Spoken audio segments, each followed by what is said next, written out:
불면증 뭐라고 생각하세요? 뒤척이거나 자주 깨는 거예요. 하루에 한 8시간 이상씩 못 자면 불면증 아닐까요? 의학적으로는 불면증에 대한 걸 이야기할 때 객관적인 불면증이 있고 주관적인 불면증이 있어요.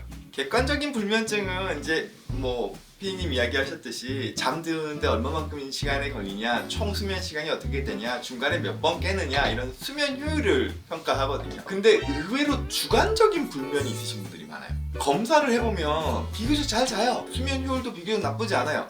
근데 본인은 못 잤다고 생각하는 거예요. 그런 경우에 계속 병원에 와가지고 자기는 못 잤다 이야기하시면 병원에서 자꾸 약이 기하급수적으로 높아지죠.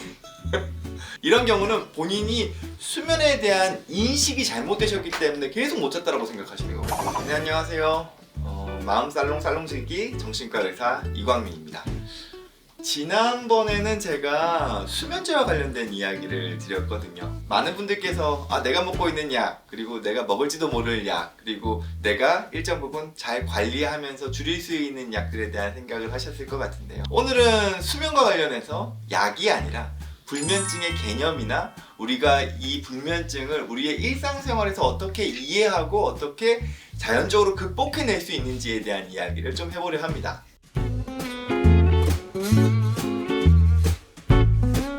우선 불면증의 증상에 대해서 설명을 한다면 지금 제가 가지고 있는 자료에는 한 5개 정도를 이야기하고 있거든요. 첫 번째는 깊이 못 자고 자주 깨고 작은 소리에도 반응한다.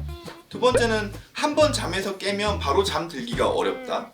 세 번째는 잠자리에 들어 잠이 들기까지 1시간 이상 걸린다. 평소 우울하거나 잠을 청하는 도중에는 답답함을 느낀다. 다섯 번째는 항상 많은 꿈을 꾸고 어떤 꿈인지 기억하며 일어나도 꿈에서 느낀 기분이 지속된다. 이렇게 이야기를 하고 있는데요. 어떤 거냐 하면 결국에는 우리가 잠에 드는 데까지 걸리는 시간이 얼마만큼 걸리느냐, 이게 1시간 이상 걸리면은 불면증일 수 있고요. 몇 번 자다가 깨느냐, 자꾸 잠을 방해하게 되는 요인들이 많아지면 많아질수록 불면증이겠죠.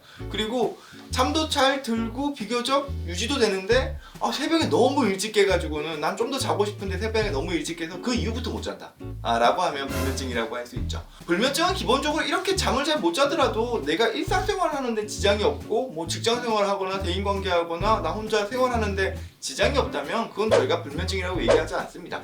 내가 아무리 긴 기간을 자고 있다 하더라도 내가 뭔가 낮에 계속 잠이 부족해서 피로한 것 같고 그것 때문에 집중하기가 어렵고 일을 하거나 일상생활을 하는데 방해가 된다면 그거는 불면증을 고려해야 할 필요가 있겠죠. 불면증의 원인이라 그러면 다양하게 많습니다. 우선은 환경적인 요인을 또 고려해야 되겠죠. 내가 카페인을 많이 먹었다거나 술이 잠에는 분명 방해가 되거든요. 즉 잠을 자는 데는 도움이 될 수 있을지 모르겠지만 중간에 깨거나 아침에 너무 일찍 깨거나 하는 데 있어서의 문제는 발생할 수 있어요. 또 잠자리 환경이 안 좋다면 환경적인 요인 때문에 내가 잠들기가 어려울 수 있죠. 내재적인 요인에 의해서도 불면증이 생기기도 합니다. 대표적인 게 우울, 불안이죠. 그리고 꿈자리가 사나워도 불면증이라고 경험하시는 경우들도 많이 있으세요. 또 다른 불면증이라면 나의 어떤 정서적인 부분에서의 문제가 아니라 신체적인 증상에 의해서도 불면증은 생길 수 있습니다. 대표적인 게 이제 수면무호흡증. 우리의 목젖 뒤에는 생각보다 살이 되게 많아요. 근데 그게 낮에 우리가 생활을 하는 동안에는 그 주변에 있는 근육이 긴장을 하면서 딱 팽팽하게 유지가 되는데 누워서 잠을 자려고 그러면 근육이 이완되면서 이 살이 약간 처집니다. 살이 떨리는 게 이제 저희가 코를 고는 거거든요. 근데 그게 어느 순간 너무 처져서 기도를 딱 맞게 되면 그때부터 숨을 못 쉬어요. 그러면은 실제로 우리 몸의 산소 포화도가 한 80대까지도 떨어질 수 있거든요. 그러면은 숨이 답답하니까 깹니다. 그럼 다시 근육이 팽팽하게 긴장하면서 숨구멍을 열어줘요. 대표적인 증상이 이거죠. 드르렁 코를 골다가 어느 순간 컥! 이게 대표적인 수면무호흡 증상입니다. 심하지 않은 수면무호흡이라면 똑바로 눕지 않고 옆으로만 돌아서만 자도 비교적 가벼운 수면무호흡증은 조절이 될 수 있어요. 물론 심한 수면무호흡의 경우에는 양압기를 사용해서 치료를 해주시는 게 제일 좋습니다. 또 다른 뭐 신체 증상에 의한 불면이라면 하지불안증도 있어요. 하지불안증 같은 경우에는 자다가 다리가 너무 저려가지고 깨시는 경우거든요. 남성보다는 여성에서 많고요. 그 이유는 이제 여성에서 빈혈과 관련해서 이제 철분이 떨어지는 경우에 하지불안증을 많이 경험할 수 있습니다. 이 경우에는 뭐 수면제나 뭐 인지행동 치료로 조절을 하는 게 아니라 이 수면무호흡증이나 하지불안증을 치료하셔야지 잠을 잘 주무실 수 있겠죠. 불면증을 유발하는 뭐 다양한 요인들이 있을 겁니다. 뭐 현실적인 스트레스든 불안의 요인이든 트라우마든 혹은 내가 지금 당장 당면한 경제적인 문제든 이런 것들도 다 영향을 미치겠지만 불면에 있어서 가장 큰 원인은 우리가 수면에 대한 잘못된 인식에서 비롯한다고 생각을 합니다. 첫 번째는 머리를 대자마자 바로 잠이 들어야 좋은 잠이다 라고 생각하는 거죠. 소위 말해서 정말 복을 타고나신 분들이 있거든요. 머리만 대면 자는 사람들, 이거는 극히 드물어요. 그런 분들은 진짜 복을 타고나신 거죠.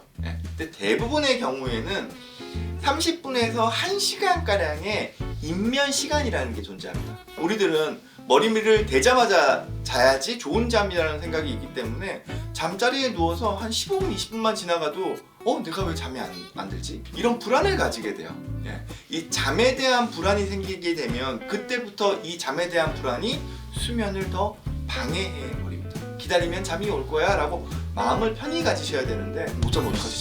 자야 되는데 이러면 못 주무세요. 이 오해에서 비롯되는 가장 큰 문제는 수면제 중독이에요. 그때도 제가 지난 시간에도 말씀을 드렸듯이 졸피뎀이나 신경안정제 계통의 수면제를 드시게 되면 약을 먹자마자 금방 잠에 든다라고 생각을 하거든요. 그렇기 때문에 이 약을 먹으니까 머리 대자마자 금방 자게 되네 라는 생각을 하기 때문에 내가 통상적으로 충분히 정상적으로 가질 수 있는 인면 시간에 대한 거를 잊어버리세요.